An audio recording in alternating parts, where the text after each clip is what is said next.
Bonjour, bienvenue à l'Atelier Librairie, le livre voyageur, animé par Fabienne Roch et moi-même, Bruno Lalonde. Nous sommes à Montréal le 14 octobre 2019. Alors aujourd'hui, je vous lis un ou deux passages de ceci. François Hartog, qui est un chercheur, qui est un directeur d'études à l'EHESS. Il a notamment écrit Le miroir d'Hérodote des régimes d'historicité. Et ceci, c'est un ouvrage d'entretien qu'il a accordé à Philippe Brandy et Thomas Hirsch. Alors, ce que nous dit d'emblée, Hartog, c'est que nous sommes entrés dans une ère où nous sommes en quelque sorte enfermés dans le présent. Deux événements fondateurs de ce présentisme-là, c'est la chute du mur de Berlin, auquel nous avons assisté absolument éberlués pour la majorité d'entre nous, tant cette polarisation-là entre le bloc soviétique et les démocraties libérales ont structuré notre inconscient collectif. Et qui n'a pas connu les années 60 et les années 70 n'a pas idée à quel point nous étions presque toujours sur le point de sombrer dans une guerre. J'ai raconté ailleurs, je ne sais plus dans quelle vidéo, que dans mon quartier natal, le centre-sud, il y avait accrochés aux poteaux, il y avait des sirènes d'alarme pour nous prévenir en cas d'attaque nucléaire. C'est difficile à imaginer, là, accroché après des poteaux, de grandes sirènes. Et à la fin des années, au début des années 80, je dirais pas quand les tensions ont commencé à s'apaiser, parce que à intervalles réguliers, il y a eu des poussées de fièvre, eh bien, elles ne fonctionnaient plus, ces sirènes. Et dans les années 70, à l'école, parfois, elles se mettaient à mugir comme ça, sans raison apparente. Elles étaient défectueuses, plus personne s'en occupait, mais de temps en temps, elles retentissaient. Et à force de les entendre, eh ben, on ne réagissait plus. On savait que ce n'était que les sirènes qui tout à coup se mettaient en mouvement. Alors, on ne réagissait plus. Mais c'est pour vous dire, j'ai même connu une personne au début des années 70 qui avait fabriqué dans son sous-sol un abri antinucléaire. Alors, 89, le mur s'effondre. On s'ensuit tout de suite le nouvel ordre mondial qui a commencé par un acte de guerre, celui de la guerre du Golfe. On se rappelle toujours, là on est en 90, que Saddam Hussein avait envahi le Koweït, mais les démocraties libérales toujours, l'avaient invité à prendre le Koweït pour service rendu. Hein, il avait défendu beaucoup entre guillemets, nos valeurs, entre autres de laïcité. Et comme récompense, on lui avait offert le Koweït. Mais la vérité, c'est qu'on voulait pas ça. On voulait pas d'un régime arabe fort, structuré, fut-il dans notre état d'esprit. Alors on l'a invité à attaquer. On se souvient même qu'on avait diffusé ad nauseam les soldats koweïtiens. Ah non, on avait diffusé ad nauseam des soldats irakiens entrant dans des pouponnières koweïtiennes et débranchant les incubateurs dans lesquels se trouvaient les bébés, pour montrer à quel point il fallait être vraiment être un être ignoble, hein, débrancher des bébés dans des incubateurs. Après, on a appris que c'était la fille de l'ambassadeur américain qui avait toute cette mise en scène. Alors, qui avait fonctionné, oui, qui avait fonctionné, qui était un prétexte. Alors, on se souvient, le 15 janvier 1990, la guerre du Golfe 1 commençait. Et ça allait aussi également avec, à la fin toujours de 1981, Fukuyama avait écrit La fin de l'histoire, disant qu'au fond, les démocraties libérales, donnant tout ce qu'elles avaient à donner, à offrir, représentaient en quelque sorte l'aboutissement est la fin de l'histoire. Et que là, maintenant, nous étions rentrés dans un monde achevé. Eh bien, 12 ans plus tard, le religieux, si je peux dire, a fait à nouveau son entrée. L'irrationnel a fait son entrée. Et c'est 2001. Pas 2001, oui. Oui, 2001. Le 11 septembre 2001, eh ben, les deux tours percutaient le World Trade Center et c'était la première fois que les Américains étaient attaqués sur leur sol par une puissance étrangère, mais quand même avec leurs propres avions, et que ben là débutait cette nouvelle ère. J'ajouterais une troisième date, pour moi qui est fondamentale, c'est novembre, octobre, en fait été 2007, mais qui a trouvé son apothéose à l'automne 2008 avec la crise financière.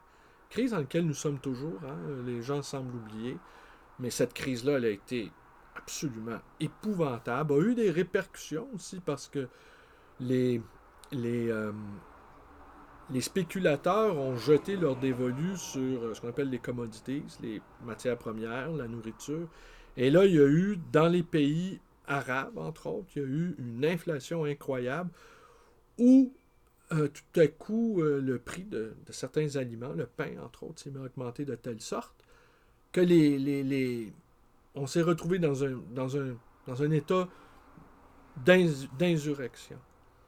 Et ce qui a amené à ces pseudo-révolutions arabes. Encore là, téléguidé, on en a profité pour... les démocraties libérales en ont profité pour se débarrasser de cet allié-là, qui lui aussi se croyait tout à fait intouchable, parce que lui, il tenait la clé de voûte de la Méditerranée. Il disait, vous allez pas m'attaquer, vous n'allez pas me démanteler, je suis votre principal allié. Et on connaît la suite, et ben ça a donné la crise des migrants. La Méditerranée, tout à coup, n'était plus verrouillée par Kadhafi. Alors, mais c'est pas là le point, tout ça pour en arriver à ce que là, maintenant, nous avons du mal à dégager du futur. Nous avons du mal à envisager un monde autre. Et je vais vous lire, moi, ce qui m'a frappé beaucoup, beaucoup. Je vais vous lire un passage, peut-être un ou deux.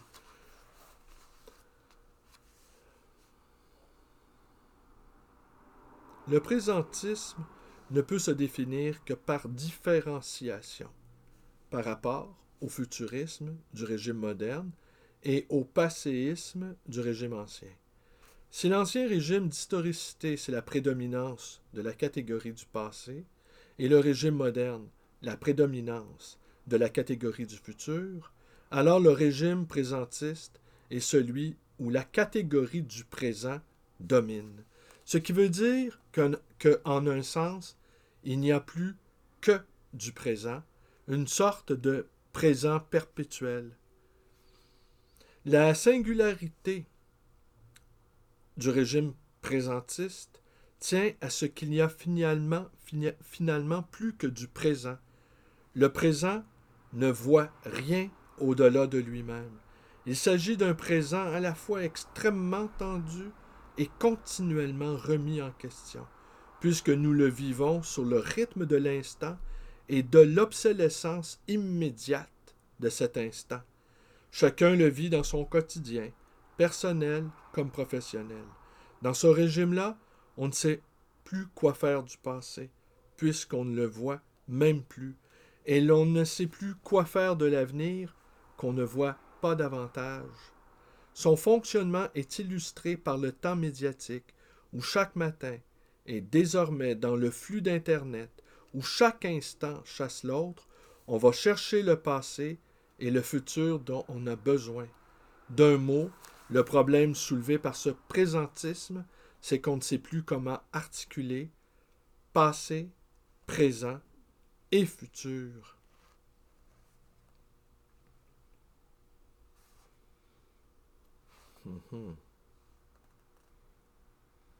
Alors, ce qu'il nous dit ici, François Hartog, c'est qu'il est né, je fais un bond, c'est qu'il est né en 1946, en même temps que le procès de Nuremberg, et qu'il a grandi donc dans les 30 glorieuses.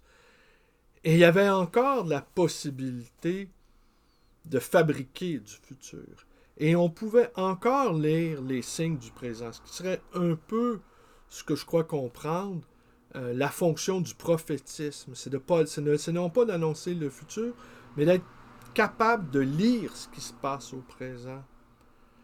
Alors, après ça, il enchaîne sur mai 68, dont nous sommes tous les héritiers, contrairement à ce que j'entends beaucoup. Beaucoup blâment mai 68, mais mai 68 euh, a offert à tout le monde la possibilité de dire oui ou de dire non à l'héritage reçu. On pourra penser aussi que ça a aggravé le présentisme, mais on n'imagine pas à quel point les conventions sociales pouvaient peser très lourdement sur les consciences et sur les mœurs avant 68. Aujourd'hui, quelqu'un qui décide de vivre comme un chartreux peut très bien le faire. Ce qui était possible évidemment avant, mais c'est quelqu'un qui décide aussi d'organiser sa vie autour d'un libertinage sexuel, il peut le faire. On n'est plus obligé d'avoir des enfants, on n'est plus obligé de fabriquer une famille, on n'est plus obligé. Mais chacun peut librement décider de vivre cela si cela lui chante. Tel est le principal héritage de mai 68, c'est qu'on peut refuser les héritages. Mais semble-t-il, refuser les héritages de pognon, c'est pas donné à tout le monde. Attendez, je vais vous lire un autre passage où il est question de l'extermination des Juifs, qui est, à mon sens, moi personnellement, il n'y a pratiquement pas une seule journée dans ma vie depuis l'enfance, où je n'ai pensé à Auschwitz. Euh, je, je, pour moi, cet événement-là, quelque part, n'appartient pas au passé. Il est possible d'imaginer qu'il n'y aura plus jamais de ce genre d'extermination-là de masse. Pour moi, c'est une idée dangereuse. Euh,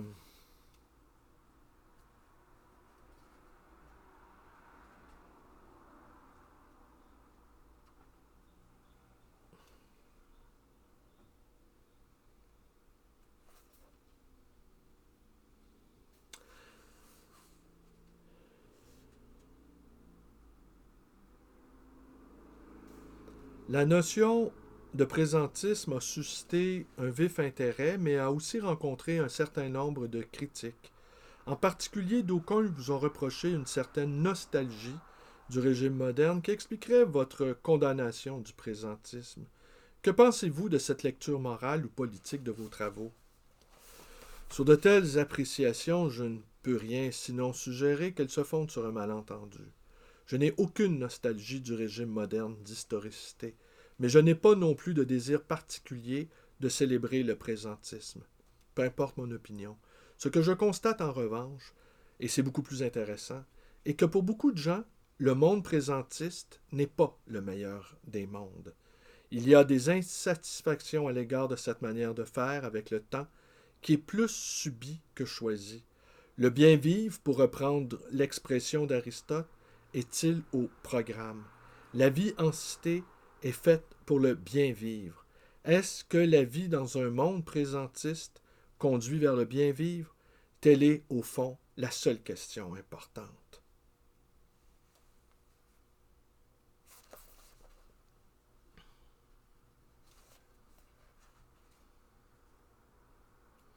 Oui, j'ai passé trop rapidement sur cette affaire-là d'Auschwitz, parce que ce qu'il nous dit, François Hartog, c'est qu'au fond, ça a mis fin, d'une certaine manière, à, à la possibilité que nous nous étions résolument engagés dans un futur qui n'apporterait que bienfait.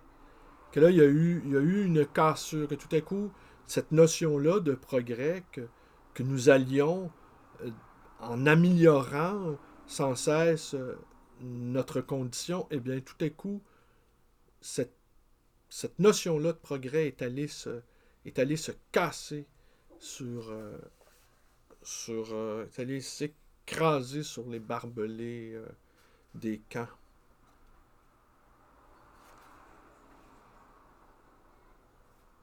Alors, quelle est la question maintenant? Qu'est-ce qu'on peut faire? Qu'est-ce qu'on peut faire? Évidemment, un libraire, bon, ben écoutez, notre champ d'action est somme toute assez limité. Est-ce qu'on peut simplement tenir le coup, offrir un lieu, un espace, une vitrine, une manière où vous voyez tous les livres qui sont déposés sur les rayons, on y trouve tout, hein? On y trouve pratiquement toutes les réponses, toutes les manières de reconsidérer le temps. Alors, je vous lis ce dernier passage-là et j'arrive pas à le retrouver, pourtant je l'ai annoté.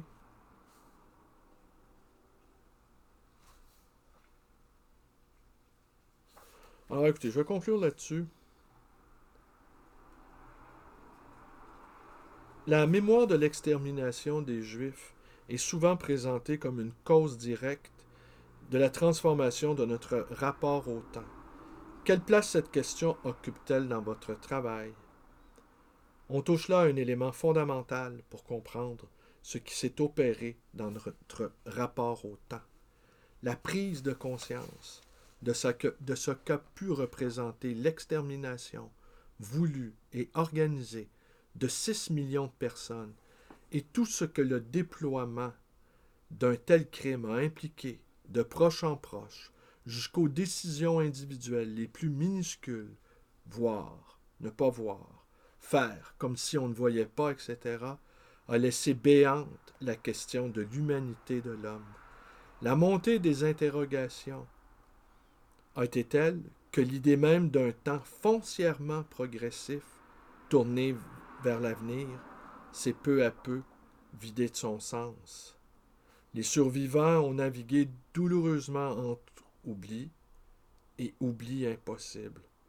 On veut oublier, mais on ne doit pas oublier, on ne peut pas oublier, déclare Amedelson, une survivante. Les générations d'après ont de plus en plus fortement cherché à savoir et à se donner une mémoire de ce qu'elles n'avaient qu'à peine ou pas du tout connu. Le phénomène s'est produit à peu près partout au même moment et de manière particulièrement développée aux États-Unis, où la question se posait, à première vue, de façon moins douloureuse puisque les Juifs américains avaient été moins directement touchés que les Européens. Daniel Mendelssohn, pour me référer encore à lui et à son livre longuement mûri, est né en 1961 et il est un Américain de la deuxième génération. Dernièrement, en France, Ivan Jablonka, né en 1973, est également parti sur les traces de ses parents qu'il n'a pas connus. Histoire des grands-parents que je n'ai pas eus. 2012. Tel est le titre du livre qui vient de leur consacrer et qui a suscité beaucoup d'intérêt. La catastrophe de l'extermination n'est pas l'explication unique des changements profonds de notre rapport au temps, mais elle a atteint, si je puis dire, le cœur du temps moderne et du concept d'histoire qui allait avec. De cela, il nous a fallu un demi-siècle pour prendre pleinement conscience. Alors ben voilà, la chambre de veille de François Hartog. Alors je vous remercie d'être avec moi. Si mes vidéos vous plaisent, vous pouvez vous abonner à ma chaîne YouTube. Vous pouvez également nous rendre visite à cet atelier librairie, le livre Voyageur, dans le quartier Villeray à Montréal. Et on ne sait de rien. On ne sait de rien. On tente désespérément de comprendre. Les lumières sont éparses. On navigue à vue. Mais on ne sait de rien quant à notre désir de comprendre. Même si cela est extrêmement difficile et qu'on ne veut pas se contenter d'explications toutes faites. Je vous remercie d'être avec moi. Portez-vous bien. Bonne journée à tous.